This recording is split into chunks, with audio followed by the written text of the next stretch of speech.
ആസൂത്രണ മികവ് കൊണ്ടും ബുദ്ധി സാമർഥ്യം കൊണ്ടും എന്നും ലോകത്തിൻ്റെ ശ്രദ്ധയും അഭിനന്ദനവും പിടിച്ചുപറ്റിയിട്ടുണ്ട് ഹമാസ് പോരാളികൾ.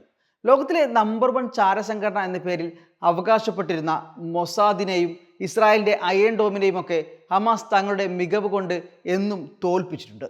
അത്തരത്തിലൊന്നാണ് കഴിഞ്ഞ ദിവസം ഹമാസ് പോരാളികൾ നടത്തിയ ഒരു ആക്രമണം. ഫലസ്തീനികളെ നിരീക്ഷിക്കാനായി ഇസ്രായേൽ സ്ഥാപിച്ച വാച്ച് ടവറിൽ നുഴഞ്ഞു കയറി ഹമാസ് പോരാളി നടത്തിയ ആക്രമണത്തിൽ 2 അധിനിവേശ സൈനികരാണ് കൊല്ലപ്പെട്ടത്. 6 പേർക്ക് പരിക്കേറ്റു. ഗസയിൽ നിലവിൽ വെടിനിർത്തൽ കരാർ ഉണ്ടെങ്കിലും ഇസ്രായേൽ സൈന്യം വെസ്റ്റ് ബാങ്കിൽ ഫലസ്തീനികൾക്ക് നേരെ വ്യാപകമായി ആക്രമണം നടത്തി വരികയാണ്. ഇതിനുള്ള മറുപടിയായാണ് ഹമാസ് ആക്രമണം ഉണ്ടായത്. അധിനിവിഷ്ട വെസ്റ്റ് ബാങ്കിൽ ഇസ്രായേൽ സൈന്യത്തിന് നേരെയുണ്ടായ ആക്രമണത്തിലാണ് 2 സൈനികർ കൊല്ലപ്പെട്ടത്. വടക്കൻ വെസ്റ്റ് ബാങ്കിലെ തുബസ് നഗരത്തിൽപ്പെട്ട തയാസീറിലെ സൈനിക ക്യാമ്പിന് നേരെയാണ് ഫലസ്തീൻ പോരാളികൾ ആക്രമണം നടത്തിയത്.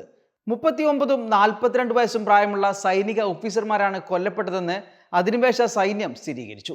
ആക്രമണത്തിൽ 8 പേർക്ക് പരിക്കേറ്റെങ്കിലും ഗുരുതരമായി മുറിവേറ്റ 2 പേർ ആശുപത്രിയിൽ വെച്ച് മരിക്കുകയായിരുന്നു.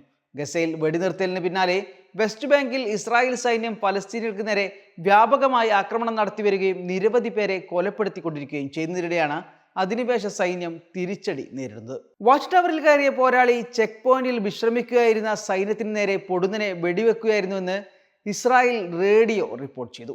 ഏറ്റുമുട്ടലിൽ പോരാളികളിൽ ഒരാൾ കൊല്ലപ്പെട്ടിട്ടുണ്ട്. ഏതാനും മിനിറ്റ് സമയം രൂക്ഷമായ ഏറ്റുമുട്ടലിനാണ് പ്രദേശം സാക്ഷ്യം വഹിച്ചത്. ബുള്ളറ്റ് പ്രൂഫ് ജാക്കറ്റുകൾ ധരിച്ച് ഏറ്റുമുട്ടലിലേർപ്പെട്ട പോരാളിയെ കീഴടക്കാൻ അധിനിവേശ സൈന്യം ഏറെ പണിപ്പെടുകയും ചെയ്തു. സംഭവം ഇസ്രായേലിനെ ഞെട്ടിച്ചിട്ടുണ്ട്. തയാസിർ ചെക്ക് പോയിന്റിന് സമീപം നേരത്തെയും പലസ്തീൻ പോരാളികളും അധിനിവേശ സൈന്യവും തമ്മിൽ ഏറ്റുമുട്ടൽ നടന്നിരുന്നു. പരുക്കേറ്റ സൈനികർ അടുത്തിടെ വിന്യസിക്കപ്പെട്ട റിസർവ് സൈനികരാണെന്നും ദിവസങ്ങൾക്ക് മുമ്പ് തമ്മൂണിൽ നഷ്ടം നേരിട്ട അതേ ബറ്റാലിയനിൽപ്പെട്ടവരാണെന്നും ഇസ്രായേൽ പത്രമായ മാരിബ് റിപ്പോർട്ട് ചെയ്തു. പോരാളി ആക്രമണം കഠിനവും അസ്വീകാര്യവുമാണെന്നാണ് സൈനിക വൃത്തങ്ങൾ വിശേഷിപ്പിച്ചത്. ആക്രമണത്തിന്റെ ഉത്തരവാദിത്തം ഹമാസ് ഏറ്റെടുത്തിട്ടുണ്ട്. അധിനിവേശ വെസ്റ്റ് ബാങ്കിലെ സയനിസ്റ്റ് കുറ്റകൃത്യങ്ങളും ആക്രമണവും ശിക്ഷിക്കപ്പെടാതെ പോകില്ലെന്നും നമ്മുടെ ജനങ്ങളുടെയും അവരുടെ ചെറുത്തുനിൽപ്പിന്റെയും ദൃഢനിശ്ചയത്തെ ദുർബലപ്പെടുത്തില്ലെന്നും ഹമാസ് പ്രസ്താവനയിൽ വ്യക്തമാക്കി. Waytonikah.com, the exclusive Muslim matrimonial site.